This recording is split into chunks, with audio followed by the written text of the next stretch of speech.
여러분 미칠 것 같은 고민 다들 있으시죠? 혼자 고민하지 마세요. 그 고민 우리 모두의 것이니까요. 김태형 상담소 나를 미치게 하는 것들을 시작하겠습니다.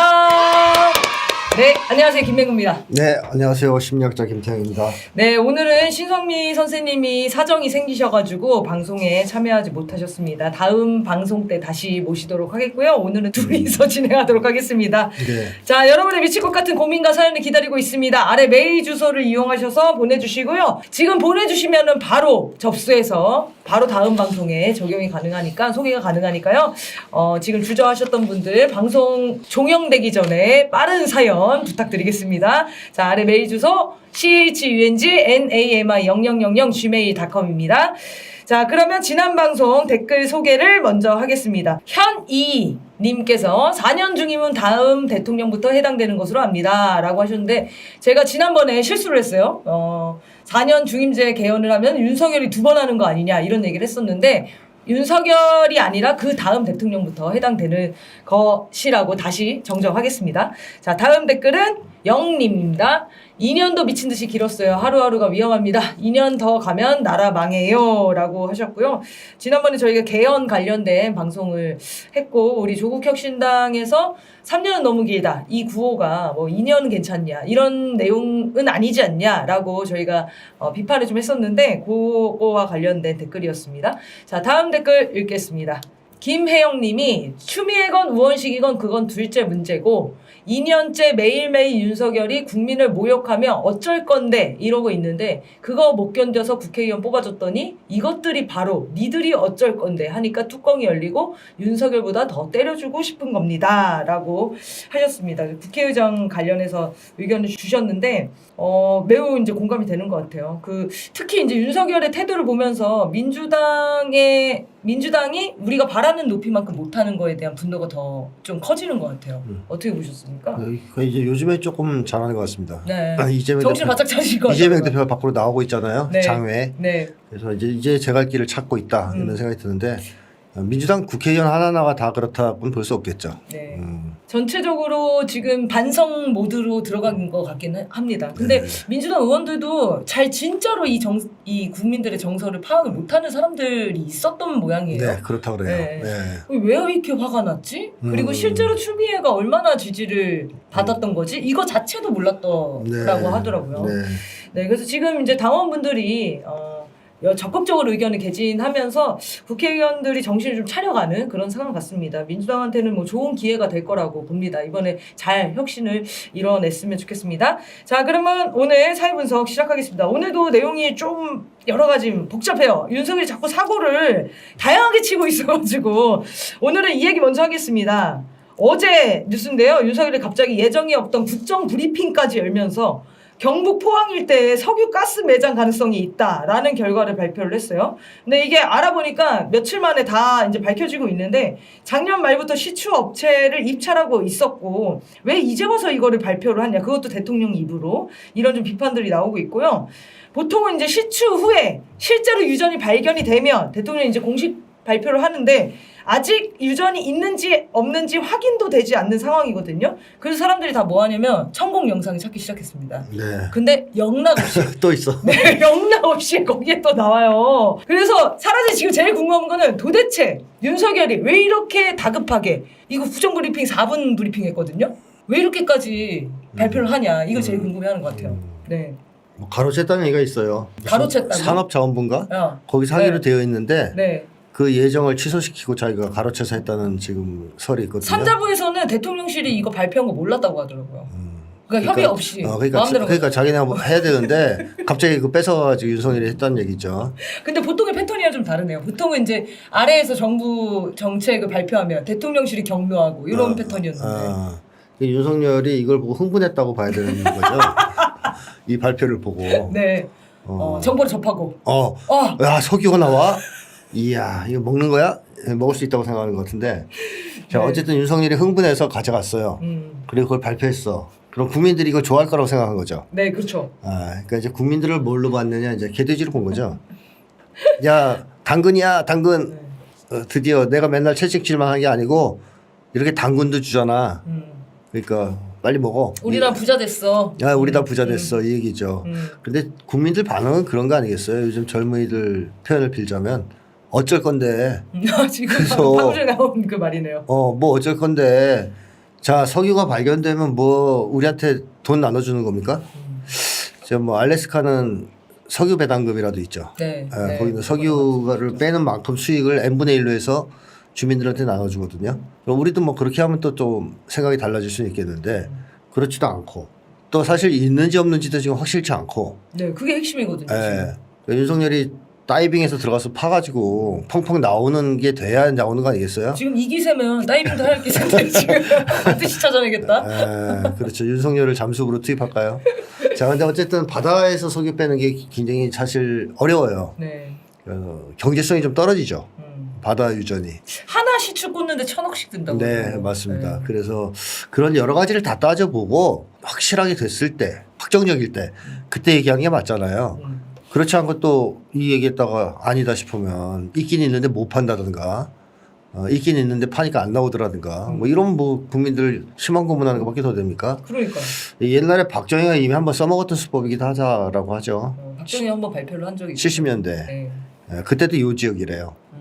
그때 여기서 국민들이 같은 곳에 지금 몇십 년 만에 다시 또 발견된 척하는 거네요. 그렇죠. 그 난리를 쳤다래요. 물론 이제 거기서 한 5m 떨어진 데일 수도 있는데 네. 그때도 그래서 국민들이 야 이제 우리 산유국 되는 거냐 부자 되는 거냐 막 흥분했다 그러는데요. 그래도 그 당시에는 사람들이 공동체 의식이 있어서 그러게 발견되면 내일처럼 기뻐하는 게 좀 있었어요. 나라의 어떤 경사. 희소식. 네. 근데 지금은 개인주의 시대가 너무 자기들이 개인주의자로 다 만들어놨잖아요 사람들을. 그래서 아까 그런 반응이 나오는 거죠. 그게 뭐 어쩔 건데 그게 나한테 어떤 혜택이 있는 건데 예를 들면 석유 발견되면 그 윤석열이 다 먹을지 천공이 다 먹을지 어찌 알아요. 네. 국민들한테 실질적인 뭐 혜택이 돌아올지는 모르는 거죠. 네. 그렇기 때문에 뜨뜻미지근한 반응일 뿐만 아니라 윤석열한테 화가 너무 많이 나 있는 상태에서 우리한테 당근을 주고 유혹하는 거잖아요. 네. 그때 사람들은 모욕감을 느끼죠. 열받아 죽겠는데 저게 우리를 뭘로 보고 또 저 얘기하면 우리가 갑자기 탄핵을 안 하겠다 그럴 줄 아나? 뭐 이렇게 생각하지 않겠습니까? 사실상 국민을 더 화나게 만드는 그런 바보 같은 짓이다. 윤석열이 지금 입만 열면 구라라고 입벌구라 굴리잖아요. 그러니까 실제로 산유국이 됐다고 해도 안 믿을 판이거든요. 그렇죠. 지금 국민들의 반응은. 그런데 영락없이 전문가들은 이거 말이 안 되는 소리다. 왜 이걸 대통령이 발표하냐 이러니까 국민들이 지금 네. 그래서 윤석열이 또 구라를 치는구나 이렇게 반응이 나오는 것 같습니다. 그래서 저는 이게 그러니까 윤석열이 그렇게 발표해도 금방 묻힐 줄 알았거든요. 네. 그랬는데 하루 왼종일 이걸 보도가 도배가 되는 거예요. 그래서 아니 뭐 실제로 뭐가 나온 건가? 저는 또 의심을 했거든요. 근데 혹시라도. 영락없이 네. 저만 놀아놨네요 또. 네, 이거는 너무 황당한 뉴스여가지고 잠깐 짧게 짚어봤고요. 이제 본격적인 얘기 좀 나눠보겠습니다. 자, 윤석열이 국힘당 당선인과의 만찬장에서 이렇게 이제 말을 했는데 저희가 영상을 준비했다면 영상 함께 보겠습니다.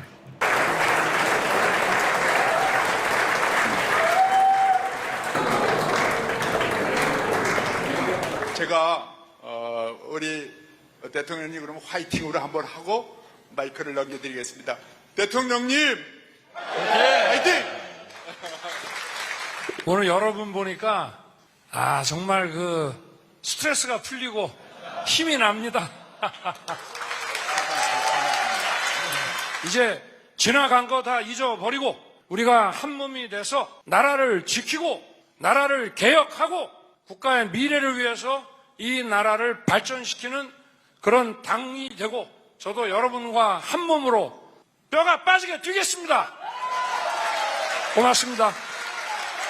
그리고 뭐 맥주도 놓지 않아야 된다고 하셨는데 오늘 제가 좀 욕 좀 먹겠습니다.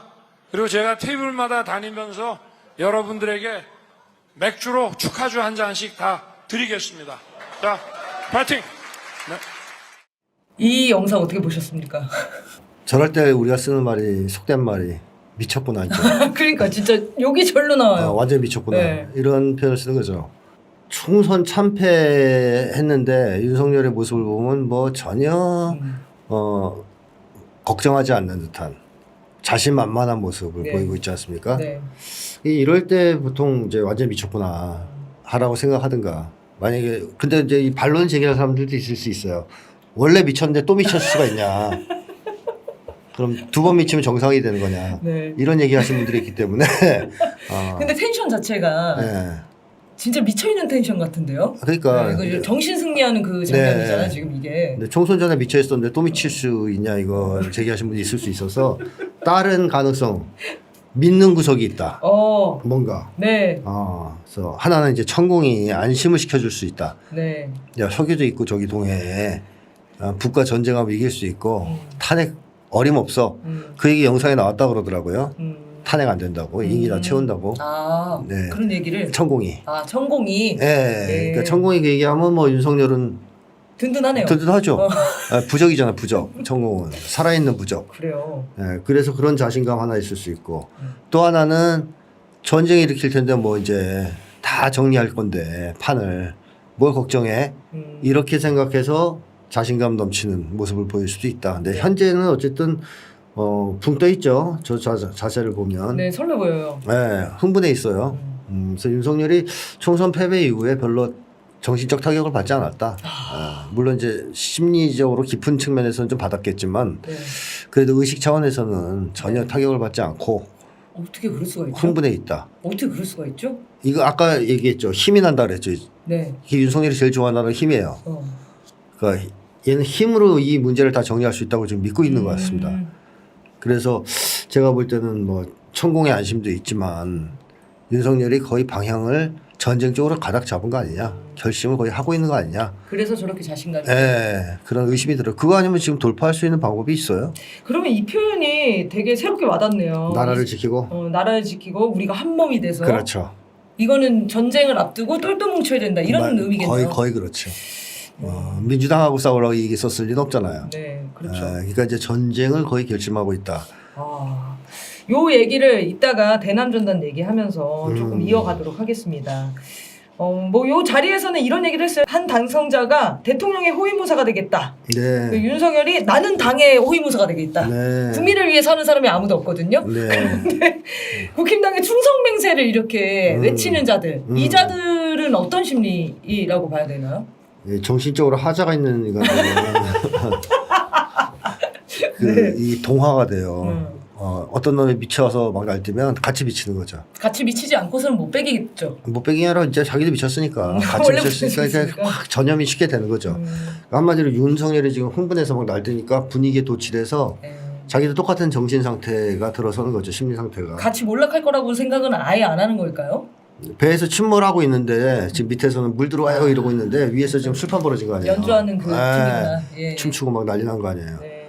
그러니까 그야말로 정신적으로 하자 있는 놈들이고 조금 정신이 덜 망가진 애들은 아마도 속으로 그런 생각을 했을 거예요. 저놈 때문에 우리 다 죽겠구나. 저놈이 우리를 다 지옥으로 끌고 들어가겠구나 하는 우려를 했을 겁니다. 아니 최근에 국힘당의 이제 당직자급의 그런 사람들도 윤석열 탄핵 집회 몇 시에 하냐고 물어내고 나가려고 그 정도로 당내 분위기가 좋지 않다고 하더라고요. 조정동도 뭐 계속 뭐라 하고 있죠. 불안에 떨고 있고. 네, 미몽에 빠져 있다. 뭐 이런 식으로 윤석열을 세게 치고 있죠. 네. 그러니까 얘들이 지금 윤석열 때문에 다 죽겠다는 생각을 하는 거죠. 왜냐하면 윤석열의 그 결심을 잘 모르면 미친놈처럼 보일 수밖에 없거든요. 네. 그러니까 불안한 사람들일수록 윤석열을 더 밀착해서 전쟁의 길로 그냥 한 몸이 되게 되는 거고 그나마 정상의 어떤 씨앗이 있는 사람들은 여기서 탈출할 계획을 짜고 있겠죠? 그렇죠.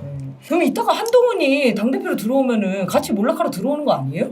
한동훈이 같이 죽으려고 그럴 수도 있는데 이제 한동훈이 만약에 제정신이라면 차별화를 하려고 하겠죠. 윤석열과 좀 치면서 그러면 이제 윤석열한테 반기될 사람들이 한동훈 쪽으로 결집할 가능성이 있죠. 그러니까 그것도 제압할 수 있는 유일한 방법이 전쟁이네요. 그렇죠. 네, 윤석열한테 진짜 남은 카드가 별로 없네요. 없어요, 별로. 그 외에는. 네. 그리고 그 지금 위기가 계속 높아지고 있다. 그 이후에 조금 더 얘기하고요.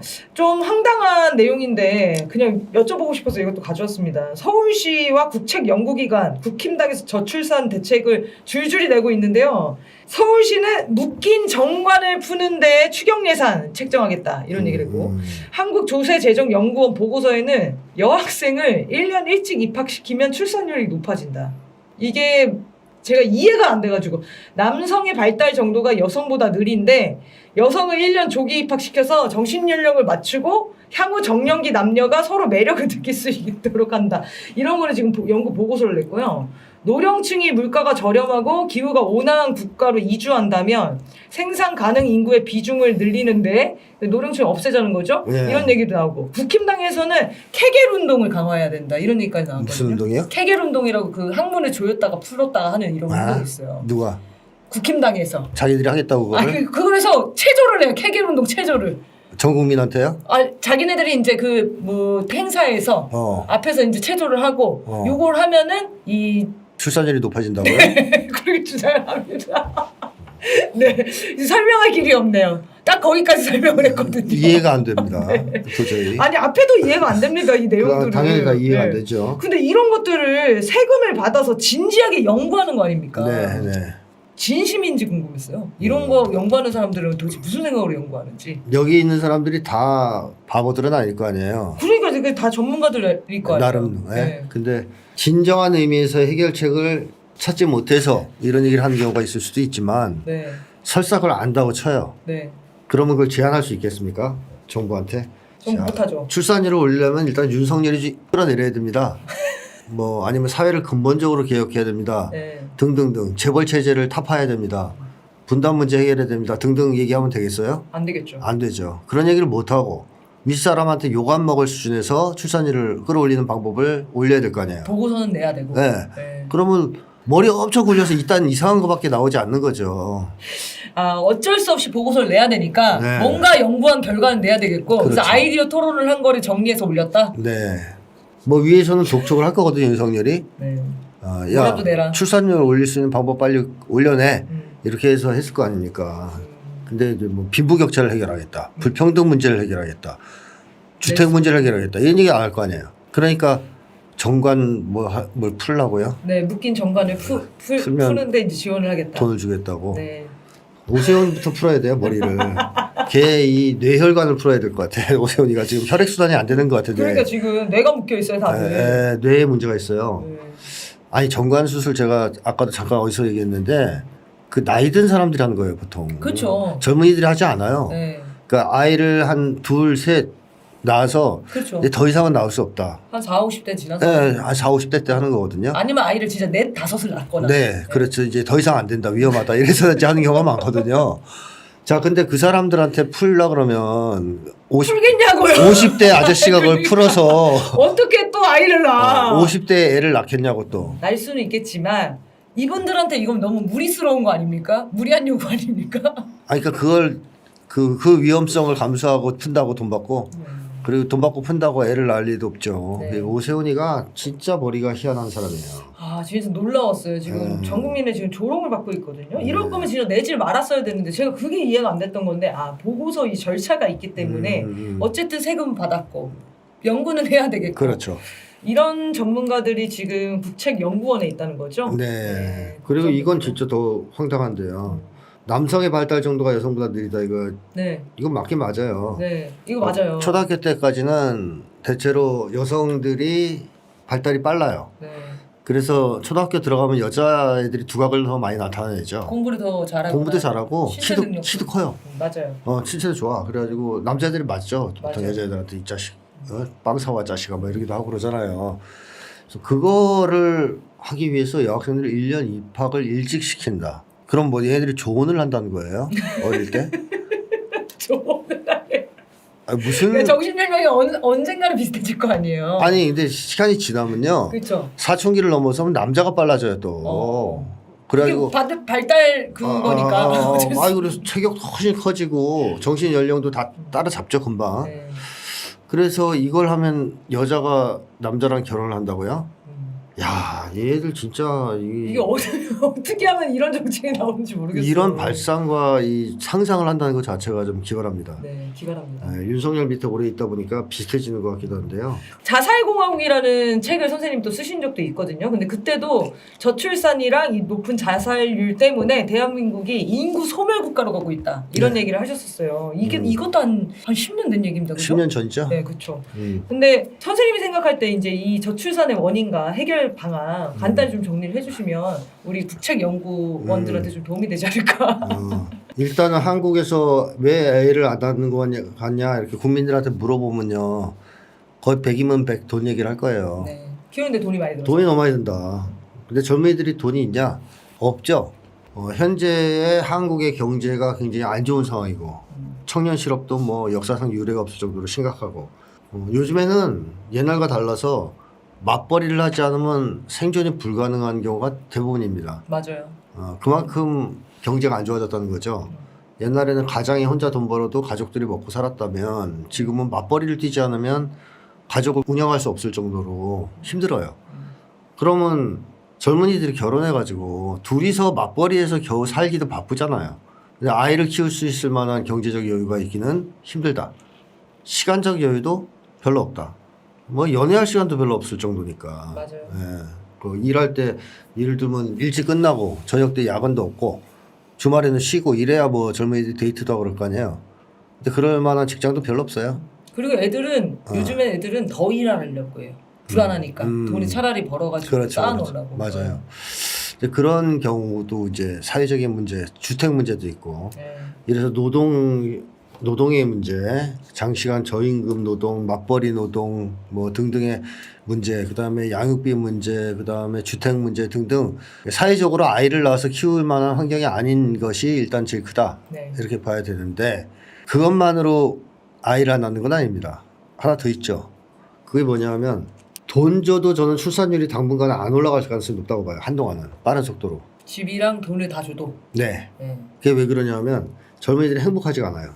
이 행복이 하루아침에 오지는 않는단 말이에요.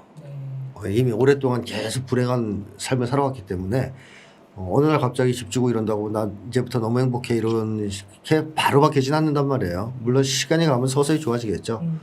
그래서 젊은이들이 행복한 느낌을 받을 수 있는 세상이 돼야 되는데 그러려면 일단 생존 불안이 없어야 될 것이고 먹고 사는 문제 걱정 안 하고 아이를 낳아도 양육비 걱정 안 하고 또 아이의 미래에 대해서도 별로 걱정 안 해도 되고 이런 사회가 돼야 되는데 그런 사회가 되려면 좀 한참 멀었다든가 아니면 근본적인 개혁이 필요하지 않습니까? 그다음에 또 개인 간 사회 경쟁이 너무 치열해요. 한국 사회는. 그래서 젊은이들이 인간관계에서 너무 많이 치여가지고요. 쉽게 하면 사람을 별로 안 좋아해요. 세대가 젊을수록 인간을 별로 안 좋아하거든요. 네. 나이가 든 사람들이 오히려 좀 우호적이고 맞아요. 젊은 친구들은 왜냐하면 그냥 어려서부터 내내 개인 간 격투기를 해왔다고 보면 되거든요. 경험이 없으니까. 네, 거기서 막 뻑하면 서열 경쟁. 넌 뭐 아빠가 얼마 벌어 뭐 또 아파트 몇 평 살아부터. 아파트 이름으로 부르고. 네, 그렇게 인간관계에서 사실 기쁜 경험보다는 상처받는 경험, 고통받는 경험을 많이 했기 때문에 인간에 대한 호감이 별로 없어요. 그러니까 인간 증오 심리를 가진 젊은이들도 많고. 근데 그런 사람들이 과연 결혼을 해서 애를 키우고 싶겠습니까? 안 낳고 싶죠. 네. 결혼할 수 있을 것 같은데 네. 이런 사회에 아이를 낳아서 기를 자신이 없을 것 같아요. 그렇죠. 그리고 그게 자기 자식한테 못할 짓이라고도 생각할 겁니다. 그러니까 저는 젊은이들이 아이를 미워하거나 싫어해서 안 낳는 게 아니라 오히려 아끼고 사랑하기 때문에 더 안 낳을 수 있다, 못 낳을 수 있다고 봅니다. 네. 자, 내가 여태까지 살아온 한국 사회를 보면 행복한 곳이 아닌 거예요. 행복하게 살 수 있는 곳이. 그럼 내 자식을 이런 끔찍한 곳에다 내놓고 살라고 하는 것이 과연 부모가 할 짓인가? 이런 생각 당연히 들지 않을까요? 맞아요. 그래서- 그런 얘기를 하는 친구들이 많습니다. 네, 그래서 영화 같은 거 보면 그러잖아요. 이런 세상에 너를 태어나게 해서 미안해 이렇게 얘기한 부모들이 있거든요. 그러니까 세상이 너무 살기 힘들면 자식을 낳고 싶지 않아 하는, 낳기 싫어하는 이런 심리가 생길 수밖에 없고요. 그 다음에 젊은이들의 또 하나의 심각한 문제는 거의 대부분이 애정결핍자라는 거죠. 그러니까 요즘에 부모들은 조건부 사랑을 하지 않습니까? 특히 공부 관련해서 공부 잘하면 뭐 예뻐해주고 못하면 냉담하게 대하는 조건부 사랑을 하는데 부모들이 그렇게 조건부 사랑을 할 수밖에 없는 것은 그렇게 아이들을 괴롭히지 않으면 몰아붙이지 않으면 나중에 돈 없이 고생할 거다. 불행하게 살 거다라는 걱정이 너무 심해서 그래요. 맞아요. 즉 자식의 생존 불안 때문이죠. 어떻게 보면. 그래서 부모들은 어쩔 수 없이 조건부 사랑을 하는 건데 그 당사자인 젊은이들 입장에서는 사랑을 못 받는 거예요. 어려서부터. 뭐 사랑을 못 받고 자란 젊은이들이 거의 대부분이에요. 자, 그러면 이게 어떤 문제를 이야기하느냐. 사랑을 못 받은 사람은 이기주의자가 될 수밖에 없어요. 그렇지 않습니까? 자기에게밖에 관심이 없어요. 즉 내가 사랑을 받는 거에만 관심이 있습니다. 따라서 공동체에도 관심이 없고요. 배우자에게는 약간 관심이 있는데 그건 왜 있냐. 사랑을 받을 수 있을 것 같아서 배우자로부터. 네. 그러니까 배우자를 내가 사랑하기 때문이 아니라 그 사람이 날 사랑해 줄 수 있을 것 같아서. 그래서 결혼까지 생각한다. 네. 그래서 이제 이거는 건강한 결혼이 아니니까 곧 이혼하겠죠. 네. 네. 근데 자식에는 관심이 없어요. 왜냐? 자식은 나를 내가 해줘야 되니까. 사랑해 주는 존재가 아니에요. 네. 내가 줘야 되는 존재, 일방적으로. 이것만큼은 할 수 없는 거죠. 마음에 에너지가 없다, 여유가 없다. 네. 이렇게 말할 수가 있거든요. 그러네요. 그러니까 젊은이들 입장에서는 아유 나는 자식 필요 없어. 나 사랑받는 게 지금 급해. 그러니까 결혼을 할 수는 있다. 나를 사랑해 주는 사람이 있다면. 근데 자식은 싫다. 왜? 내가 걔한테 다 쏟아부어야 되는데 난 그럴 만한 마음의 여유도 없고 그리고 자신도 없고 방법도 몰라요. 나도 못 받았고 그래서 안 닿겠다 차라리. 이런 쪽의 심리를 가진 젊은이들이 지금 상당 정도 많이 만들어졌습니다 이미. 네. 그러니까 이게 하루아침에 바뀌지는 않을 거 아닙니까? 네. 그래서 아까 얘기했던 그런 사회 구조적인 문제들도 해결해야 되지만 근본적으로 한국 사회를 개혁해서 어려서부터 그런 조건부 사랑이 아닌 진짜 사랑을 받고 성장할 수 있는 사회가 돼야 출산율이 다시 정상화되지 않겠느냐 네. 하는 생각이 듭니다. 이게 청년들만 진짜 바뀐다고 해결될 문제가 아니네요. 그렇죠. 부모님들도 바뀌어야 돼요. 네, 전 사회적인 어떤 개혁 운동이 진짜 있지 않으면 그렇죠. 이 저출산 대책 세우시는 분들 일단 자기 자식을 사랑하는 지부터 확인을 하셔야 될 것 같고 이런 전반 개혁이 다 이루어져야 이 저출산 문제가 장기적인 관점으로 해야 된다라고 얘기를 해주셨습니다. 장기적보다는 근본적인이라고 말씀드리고 싶어요. 근데 그 속도는 더 붙을 수는 있는 건가요? 빨리 해야죠, 빨리. 빠른 개혁이 빨리 이루어질수록? 속도가 붙겠죠. 알겠습니다. 네. 자, 이제 아직 기회는 있습니다. 우리가 이제 새로운 개혁을 만들어 가고 있는 과정이기 때문에 좀 힘을 내보면 좋겠어요. 자, 그 다음은 안동환 검사 탄핵안 관련해서 물어보려고 하는데 이 검사가 보복 기소 해서 대법에서 유죄 판결까지 난 거예요. 근데 헌재에서 죄가 없다고 기각을 한 겁니다. 헌재가 이런 결정을 한 이유는 뭐 해설이 되어 있긴 한데 이게 제일 궁금하거든요. 윤석열 탄핵소추안도 현재에서 기각되면 어떡하냐 이런 게 우려가 지금 싹 트고 있어요. 네. 이거 어떡합니까? 지금 5대4잖아요. 네. 헌재가. 윤석열파 5, 아닌 거 4. 그래서 5대4로 지금 기각된 거고요. 그렇죠. 세월호 관련 낸 것도 5대4로 졌어요. 아마 그 국민항쟁이 없이 분위기가 그냥 평온한 상태에서 탄핵안이 국회를 통과한다 하더라도 5대4로 기각될 가능성은 없습니다. 이 현재가 지금 어떻게 바뀌었냐면 이렇게 변질됐냐면 옛날에는 그래도 법관 그러면 공익성이 좀 있었습니다. 나름대로. 아무리 자기가 보수 성향을 가지고 있고 국힘당에서 뇌물도 받고 술도 같이 먹고 그래도 최소한의 판사로서의 공익성, 법을 완전히 무시하고 판결을 내리는 것은 좀 주저하는 그러한 공익성은 어느 정도 있었어요. 사회 각 분야에. 근데 제가 여러 차례 얘기했지만 90년대 이후에 한국 사회는 그런 게 사라집니다. 모든 분야에서 공익성이 사라진다고 보시면 틀림없죠. 정치인도 그렇고 판사, 교수, 의사 할 것 없이 다. 그래서 공익성을 가진 사람이 거의 없고 사익 추구형, 생계형 인간들만 전 사회에 차넘치게 됐다. 헌재라고 예외가 될 수 없습니다. 헌재도 결국 사익 추구형인 거죠. 자, 이 사익 추구형, 생계형 인간들은 각자 자기 이익을 위해 분투하면서 유리한 세력에 붙죠. 그래서 보통 양당제 사회에서는 진영 쪽으로 가서 붙어요. 그러니까 조금 그래도 사익 추구형이긴 하지만 그래도 약간 공동체를 생각한다거나 정신이 조금 멀쩡하다거나 이럴 경우에는 보통 야당, 민주 쪽, 진보 쪽 그리고 그렇지 않고 진짜 못돼 처먹은 인간이다. 이런 사람들은 보통 보수, 여당 이쪽으로 와서 붙어요.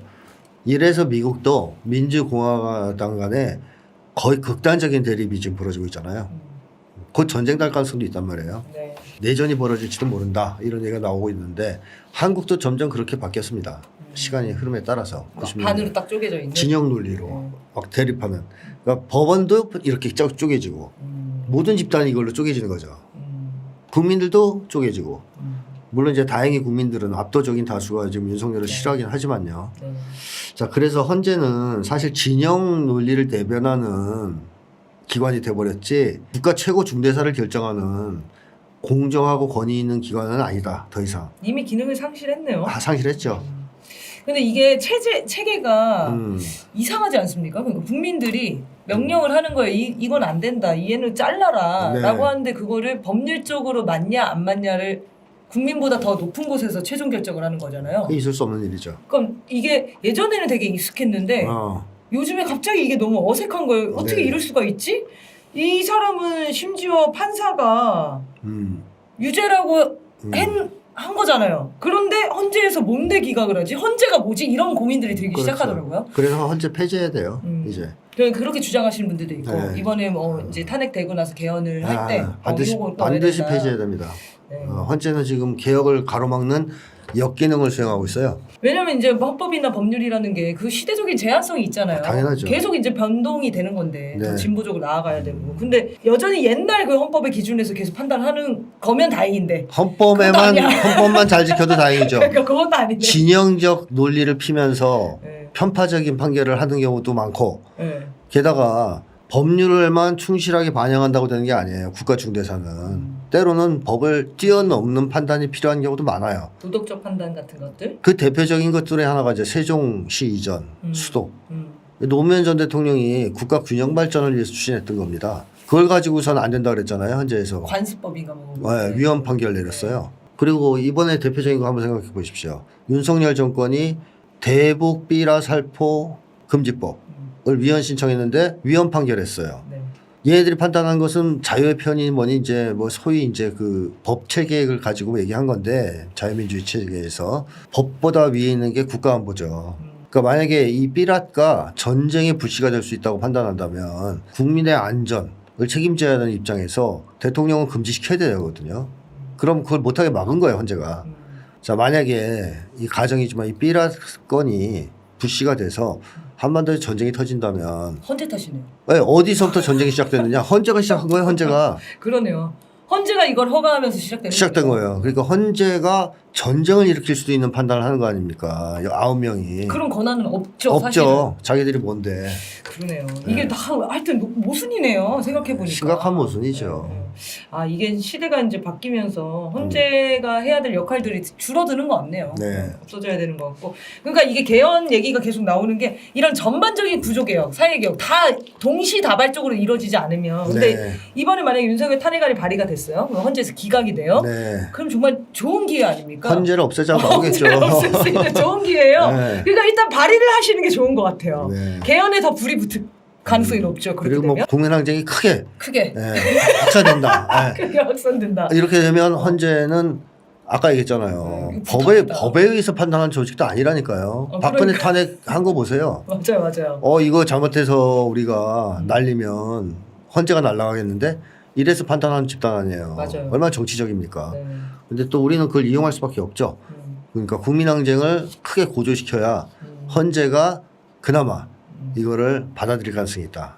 아 이게 어쨌든 지금 시기가 윤석열이 만든 성과일 수도 있겠지만 사회 대전면의 그 전면 개혁의 시기가 온 것 같아요 지금 네, 보니까. 맞습니다. 사회를 그래서 통째로. 윤석열 탄핵뿐만 아니라 전반 개혁을 동시에 이룰 수 있는 네. 원동력을 만드는 기간 같아요 지금. 네. 그러니까 지난 박근혜 탄핵 시기의 촛불이랑은 그게 다르네요. 네, 맞습니다. 그거는 진짜 탄핵을 위한 거였고 그 이후에 이제 그게 원동력이 됐으면 참 좋았을 텐데 해산이 됐고 근데 지금은 국민들이 거기까지 인식이 다 높아져 있는 거죠. 네. 이거 탄핵으로 끝내면 안 되는 거구나. 그렇죠. 그래서 이 힘으로 개헌까지 다 그렇습니다. 가져가야 된다. 이 멀리 이제 미를 좀 그려놔야 되겠는데요. 곧 탄핵될 거기 때문에. 자 어쨌든 국민들의 힘으로 이거를 사회적인 전반적인 개혁을 다 추진해 나가야 된다라고 하셨고요. 이제 제일 중요한 얘기를 하겠습니다. 북한에서 이제 날린 오물풍선 얘기인데요. 북한에서는 3,500개를 날렸다고 해요. 네. 그래서 지금 한 760개인가요? 발견된 게? 네. 네, 산속에 한 2,000개 떨어져 있는 것 같은데 여기 이제 반응들을 보면 일단은 이제 북의 주장은 일부 탈북자들이 보낸 대북 전단에 대한 대응이었다. 그래서 너네가 안 보내면 우린 안 보내겠다. 이렇게 얘기를 했고. 네. 그리고 이와 관련해서 이제 보도들을 쭉 보니까 이런 얘기들이 있어요. 대북 전단이 효과가 있었던 게 아니냐. 북에 아주 타격을 준 거다. 우리는 트로트랑 드라마를 보냈는데 오물을 보내다니 파렴치하다. 이참에 대북 확성기도 재개해야 된다 하면서 9.19 군사합의 효력을 전면 정지하겠다. 뭐 여러 가지 지금 발표들이 이어지고 있거든요. 네. 그래서 아까도 선생님 이제 얘기하셨는데 이걸 장난노름처럼 생각하면 안 된다. 그렇죠. 라고 얘기를 하셨습니다. 네. 네, 한번 정리를 해주시죠. 그러니까 남쪽은요, 북쪽이 무슨 행동을 하면 굉장히 충동적이고 즉흥적이고 뭐 어떤 아주 짧은 정치적 목적을 실현하기 위해서 행동하는 것처럼 오인하는 경우가 많잖아요. 늘 체제를 뭐 유지하기 위해서 네, 쌀을 그러시죠. 보내달라는 거다. 맨날 이런 식으로 내부 결속 뭐 이런 얘기 맨날 하잖아요. 똑같은 네. 얘기. 근데 북쪽이 사실 다른 건 다 떠나서 대외 정책, 외교 쪽에서 정치하는 거 보면요, 굉장히 계획적이고 치밀하고 체계적입니다. 그렇죠. 전 세계적으로 인정하잖아요, 북한의 미국도 인정하죠. 미국도 인정합니다. 야, 쟤네들은 쉽게 볼 애들이 아니다. 그리고 뭐 외교가 있어도 유명해요. 자기가 주장한 거를 악착같이 추진해서 쟁취하는 그런 외교를 한다. 이런 것이 평가가 있어요. 그 대표적인 사례가 바로 핵보유입니다. 핵보유. 북이 핵보유를 하려고 시도했을 때 얼마나 많은 압박이 있었습니까? 미국에선 뭐 전쟁을 하려고도 했었고요. 북의 전통적인 우방이었던 러시아, 중국도 강력하게 반대하면서 북이 그 당시엔 싸웠잖아요. 러시아, 중국이랑. 네, 2년도 끊을 뻔했죠. 네, 그러면서 진짜 수많은 옥신각신 우여곡절 다 겪으면서도 결국 어디로 슬슬 끌고 오느냐, 핵보유로 끌고 와요. 그리고 핵보유에 성공합니다. 그래서 북에서는 나중에는 비핵화를 없던 일로 하고 핵 군축 협상으로 넘어가겠다고 주장했을 때 다 웃었죠. 미친놈들 웃기고 있네. 그렇게 됐어요 지금. 맞아요. 그러니까 자기들이 원하는 바를 이루어내는 외교를 한다는 거예요. 적어도. 그래서 남쪽에서는 이 풍선을 잠깐 날렸다가 뭐 여론이 안 좋으면 안 날렸다가 또 잠깐 날렸다가 이렇게 생각할 수 있지만 그런 맥락에서 이해할 수 없다. 상당히 계산된, 고도의 계산된 행동, 목적을 달성하기 위한 어떤 치밀한 계획적 행동이다 이렇게 봐야 됩니다. 그래서 그럼 그 근거가 뭐냐? 그 작년 2023년에 11월 8일 날 조선중앙통신에서 이런 얘기를 합니다. 대한민국 종말의 기폭제로 작용할 것이다 라는 논설을 발표했는데요. 이 논설의 내용이 뭐냐면 삐라와 심리모략전, 즉 확성기, 대북 확성기죠. 이게 대한민국 종말의 기폭제로 작용할 것이다 라고 이 내용에서 얘기합니다. 그러니까 지금 돌이켜 생각해 보면 이걸 기폭제로 시작하려고 했던 거 아니냐. 그러니까 작전의 출발점을 이걸로 잡은 거죠. 삐라와 대북 확성기로. 그리고 실제로 지금 삐라 공방이 시작된 거 아닙니까? 네. 이게 범상케 넘길 일은 좀 아니다. 그리고 이런 걸 예언해 놓고 이렇게 하는 경우도 처음이죠. 자, 그 다음에 작년에 다 아시다시피 12월 26일에 노동당 중앙위 전원회의에서 김정은 국무위원장이 남북관계를 동족관계가 아니다 더 이상 뭐 적대적인 두국관계, 전쟁 중인 교정국 관계다라고 얘기를 했단 말이에요. 그럼 이게 의미하는 것은 뭐냐? 저는 이렇게 해석합니다. 예전에 북은 미국과 전쟁을 하려고 그랬어요. 미국과 전쟁을 해서 한반도 남쪽을 해방하겠다는 게 북쪽의 공식적 입장이었습니다. 그러니까 전쟁의 주요한 대상은 미국이었던 것이죠. 근데 이때 이 전환, 정책 전환으로 이제 전쟁의 주적은 미국이 아니라 한국으로 바뀝니다. 그래서 주적을 한국으로 정했죠. 네. 이제 전쟁 중인 교정국 관계다라고 선언합니다. 그 얘기가 무슨 얘기냐. 미국과는 안 싸우겠다는 얘기예요. 가능하면. 가능하면 미국은 안 싸우고 미국을 빠져라. 그 대신 우리는 남쪽을 치겠다. 이렇게 선언한 거랑 거의 같다. 이렇게 봐야 되겠고. 그러면서 1월 15일 날 올해죠 이제 드디어 올해 1월 15일 날 최고인민회의 시정연설에서는 NLL 문제를 제기합니다. 북부 한계선 인정될 수 없다. 그래서 우리가 쳐놓은 해상 국경선 넘어오면 전쟁 도발로 간주하겠다. 근데 그 선이 뭔지도 정확하게 발표도 안 했잖아요. 일단 했어요. 아, 했어요? 해상 경계선. 그 당시에는 해상 경계선이라고 얘기했죠. 근데 우리가 알고 있는 해상 경계선이랑 북에서 말하는 또 그 무슨 경계선이 좀 다르다고 하더라고요. 그래도 뭐 이렇게 대충 나와 있어요. 그래서 우리가 어디까지 가야 되는지 잘 판단을 못 한다고. 그렇죠. 네. 국제법 기준으로 어쨌든 북에서 발표했어요. 자, 근데 이거를 굳이 찍어서 그 최고인민회의라고 하면 우리식으로 하면 국회거든요. 그래서 북쪽에서 가장 중요한 행사라고 볼 수 있어요.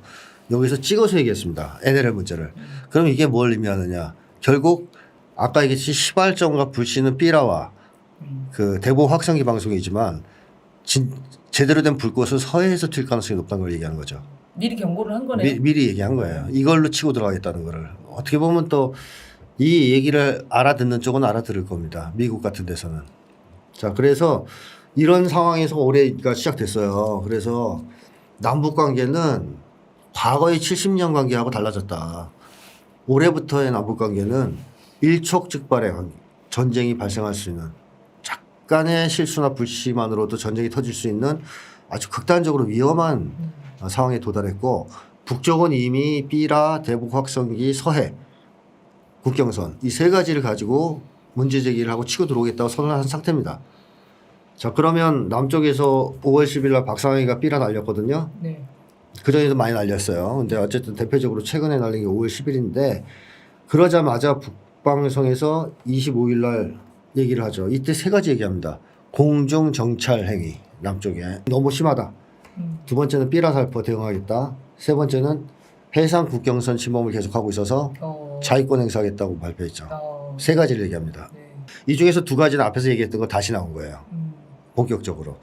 그래서 5월 25일 날 이 발표가 있으면서 삐라 살포에 대해서는 그냥 맞대응만 얘기했어요. 똑같이 해주겠다 정도. 그게 오물폭탄이라고 보시면 돼요. 네. 근데 해상 국경선 침범 문제에 대해서는 자위권 행사하겠다 그랬습니다. 이건 뭐겠습니까? 무력 충돌이 있을 수도 있다. 무력 충돌을 하겠다는 거죠. 미사일을 쏘든 뭐 하든 격침시킬 수 있다는 겁니다. 서해 교전 이상의 교전이 발생할 가능성이 있다라고 봐야 되겠죠. 자, 요 얘기를 5월 25일 하자마자 이틀 뒤에 오물풍선을 투척하기 시작한 거예요, 남쪽에다. 그러니까 이게 우연히 그냥 화가 나서 한 거예요, 박상희 건으로? 아니라는 아니죠. 거죠. 전반적으로 지금 계획을 짜놓고 지금 움직이고 있다.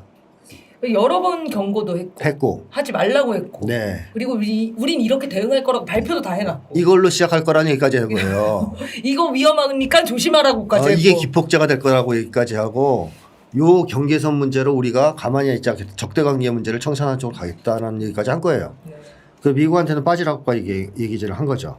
그래서 미국에서도 이런 상황이 벌어지자 5월 24일인데요. 이때 MBC 뉴스에서 이런 얘기가 나옵니다. 미국 고위관리 6명이 미군 수뇌부가 10월 한반도에서 국지적 무력 충돌이 일어날 것을 대비해서 비상사태 계획을 세웠다. 무슨 얘기냐. 미국도 이미 한반도에서의 무력 충돌, 즉 전쟁을 거의 기정사실하고 있다. 네. 그러면서 대비책을 세우고 있다는 얘기입니다. 자, 이런 와중에 한국이 북에서 정찰위성을 쏘자 공격 편대군 비행훈련 및 타격훈련을 하거든요. 그러자 이제 김정은 위원장이 엄청나게 여기에 대해서 뭐라 하죠. 28일 날 바로 다음 날 국방과학원 연설에서 도발 행위다. 매우 위험한 명백한 국권 침해 행위고 용서 못할 불장난이다. 근데 여기서 이제 진짜 중요한 얘기는 이겁니다. 그래서 무슨 얘기를 하냐면 미국이 군사적 개입을 저하게 만들 수 있는 현실적 군사력이 있다 우리한테. 이게 무슨 뜻이야. 저하게라는 것은 꺼려하게 주저하게 만들. 그러니까 미국이 한반도 전쟁에 들어오지 못하게 할 수 있는 힘이 있다 우리한테. 이 얘기를 하면서 작전 초기에 한국군을 작살내겠다 이런 얘기를 합니다. 그럼 우리한테 그 경고를 하는 거네요. 미국이 너네 안 도와줄 거야. 그 얘기도 하는 거고 미국한테는 끼지 마. 우리 초기에 한국군을 전술핵으로 칠 거니까 끼지 마 한 얘기 하는 거예요. 굉장히 위험한 내용인데. 위험한 내용이죠. 선생님 설명을 들으니까 갑자기 너무 전쟁 위기가 지금 코앞에 느껴져요. 그러니까 북쪽의 최고 지도자가 이런 얘기를 한 건 역사상 처음이고요. 그리고 이거는 사실상 작전 기밀에 해당돼요. 그러네요. 밝히면 안 되는 거예요, 사실은. 어떤 식으로 전쟁을 시작할지, 예. 혹은 어떻게 제압할지 이런 전술의 내용. 어떻게 전쟁을 치를 건지를 얘기한 것 같거든요. 그러네요. 얘기한 이유는 뭐냐? 자신이 있다는 얘기죠. 이것도 사전에 다 알려준 거예요. 그래서 미국한테 너희들 끼지 마라. 우리 힘이 있다. 너희들 못 끼게 만들 수 있는 이런 얘기를 한 겁니다. 그러고 나서 국방학원 연설이 있고 나서 바로 그때부터 오물풍선이 나오기 시작한 거예요. 지금 네. 3,500개가. 네. 자, 그러자 남쪽에서는 또 이제 NSC 열어가지고 뭐 9.19 군사합의 결국에는 철폐시키고 대북 확성기 방송 재개하겠다고 지금 발표했죠. 네. 북쪽이 예측한 그대로 움직이고 있는 건데요. 5월 31일 날 조선중앙통신사 논평에서 이런 제목으로 또 기사를 냅니다. 예측치 못한 재난만을 자초하게 될 것이다. 그래가지고 올해 한 해 너무 많은 전쟁 연습을 했고 그다음에 공중 정찰행위를 하고 있다. 그리고 8월 달에 이제 예정된 정책은 더 도발적이다. 그래서 특히 이걸 콕 집어서 얘기합니다. 8월에 을지 프리덤 실드 한미 연습 있죠. 네. 요거는 핵 공격을 기정사실한 핵전쟁 연습이거든요. 이거 미국에서 이미 발표했어요. 핵전쟁 연습이라고. 그러니까 이거 그다음에 선제 타격을 위한 작전 계획을 완성하기 위한 전쟁 훈련이다. 이런 얘기를 하면서 쉽게 하면 용납 못한다. 이 훈련만큼 이런 얘기를 한 겁니다. 이 상황에서 니네가 정찰 행위하는 거 아니냐 계속. 따라서 이거는 전쟁의 불꽃으로 나갈 수 있다라는 것이고요. 국방성이 25일 날 아까 했던 얘기를 다시 언급하면서 예측치 못한 재난을 자초하게 될 것이다. 공중 정찰행위도 얘기한 거예요. 그러니까 25일 날 세 개 얘기했죠. 공중 정찰행위, 삐라, 그다음에 해상 국경선. 근데 하나는 이미 시행했고 하나는 지금 언제 터질지 모르고 서해에서 하겠다고 지금 얘기를 한 상태니까 나머지 하나도 얘기한 거예요. 공중 정찰행위도 계속하면 가만히 안 있겠다. 자 이렇게 된다면 앞으로 정세가 어떻게 올라갈까? 북쪽에서 우물장 폭탄 한 번 날린 거 잠깐 휴지 잘 치웠으니까 이제 아무 일도 없던 것처럼 다시 지내자 이럴 것 같습니까? 지금 그런 상황이 아니라고 저는 봅니다. 아주 심각하다 문제가. 이게 풍선만 보면 저도 이제 처음에 날라왔을 때 대북 전단이 얼마나 북한 입장에서는 까다롭고 짜증났을까 이런 생각이 들더라고요. 네, 왜냐면 네. 우리 지역이 지금 떨어지는 거 보니까 네. 가까이 갈 수도 없어. 그래, 뭐가 있는지도 몰라. 신고해야 돼요. 신고도 해야 돼.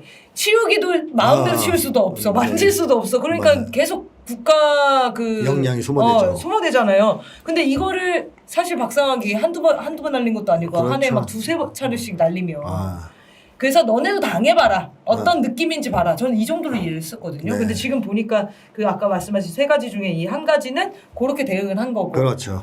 그리고 나머지 두 가지도 계속 연달아 경고를 하고 있는 거네요. 옛날엔 말로 그쳤다면 이번에 실제 실제 행동으로 지금 옮길 가능성이 거의 100%라고 봐요. 그렇죠. 왜냐하면 이번에 우물풍선을 날렸기 때문에. 그게 이제 행동으로 이제 옮겼던 거니까. 그리고 그러니까 최초고. 그렇죠. 네. 그러니까 25일 날 발표 중에서 한 가지는 이미 실행했고 두 가지도 실행할 거라는 거예요. 네.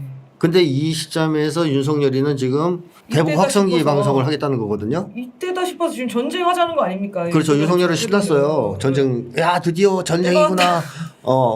뭐 바보 완전히 미친 거죠 이 정도면. 아니 근데 지금 풍선도 그 날라오는 걸 격추도 못 시키고 막지도 못하면서 네. 도대체 무슨 배짱으로 이 전쟁을 하겠다고 북에서는 지금 미국도 빠지라고 하는 마당인데 네. 그러면 뭐 판단할 수 없겠죠. 천공이 있잖아요. 네, 천공이 다 천공이 된다고 부적 써주면 뭐 전쟁에서 이기는 거죠. 정말 이 무능력한다고 얘기해야 되나? 하여튼 무지한 이런 한 사람을 인해서 한반도가 지금 전쟁에 휩싸일 수 있겠네요. 그렇죠. 지금. 아니 이 확성기는 특히 위험한 게요. 대북 전단은 남쪽에서 이런 핑계라도 되잖아요. 우리가 정부에서 하는 게 아니고 민간 단체가 하는 거다. 우리 못 막은 게 죄라면 죄지.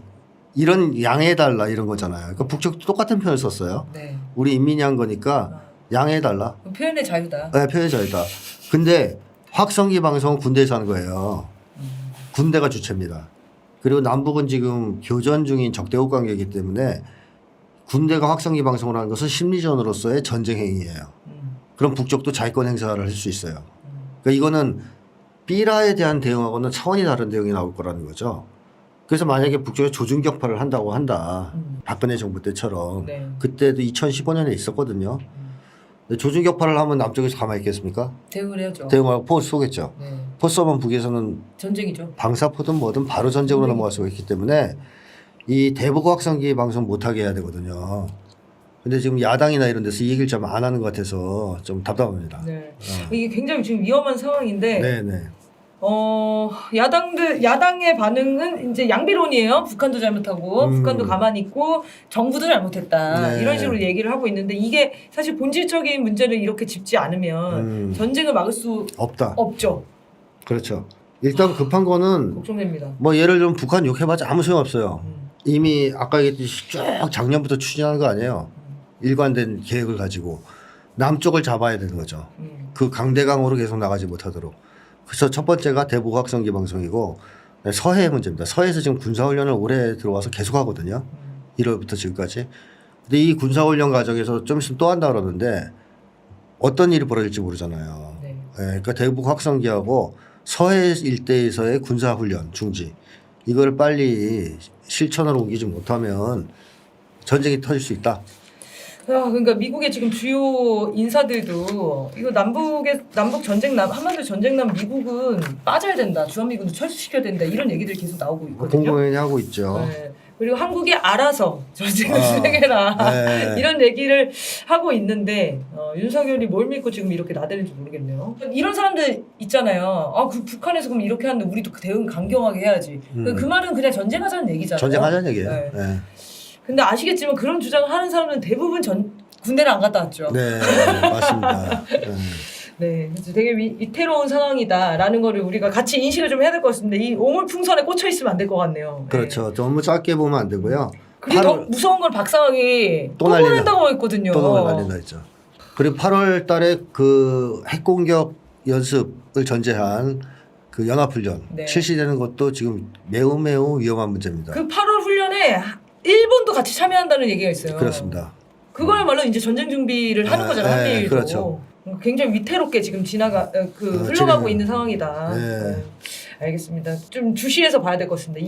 지금 앞으로 이 두 달 시기를 주시를 해야 될 것 같네요. 주시가 아니라 윤석열 어떻게 좀 빨리 해야 돼요. 2달 안에. 안 그럼 무슨 짓 할지 몰라요 지금. 너무 정말 진짜 걱정됩니다. 맨날 이 위기를 작년 8월에도 넘어왔거든요. 겨우. 작년 8월에도 진짜 아슬아슬하게 넘어왔는데 다시 8월이 도래해가지고. 근데 작년하고 달라요. 완전히 다릅니다. 왜냐면 이제 북에서 교전국 선포를 했고. 네. 올해 1월 초에 70년간의 남북 관계를 다 정리하면서 180도로 정책 전환을 했단 말이에요. 네. 이게 엄청나게 큰 의미가 있어요. 그래서 이전하고는 정말 달라요. 네, 진지하게 인식하는 좀 정치권에 사람들이 좀 있어야 되겠는데요. 특히 야당 쪽에서는 이거와 관련된 좀 적극적인 대응이 있어야 되겠어요. 네. 네, 그러면 민주당 쪽에서 이 방송을 좀 들어주시면 좋겠고요. 자, 그러면 오늘은 이 방송은 이렇게 좀 마무리를 하고요. 여러분들이 이제 미칠 것 같은 고민과 사연들 많이 보내주시고요. 월북하는 심리학 관련해서는 다음 주 방송에서 저희가 만나뵐 수 있도록 준비하도록 하겠습니다. 자, 그러면 아래 메일 주소. 여러분들의 미칠 것 같은 이 전쟁 위기 속에서 불안한 심리 좋습니다. 이런 것도 좋습니다. 궁금하신 게 있으면은 특히 뭐 정치와 관련된 분야도 좋고요. 사회와 관련된 분야도 괜찮습니다. 자기 자신의 어떤 심리적인 고민도 괜찮습니다. 다양한 고민들 보내주시면 고맙겠습니다. 자, 그러면 오늘 방송 이렇게 마치겠습니다. 시청해주신 여러분 감사합니다.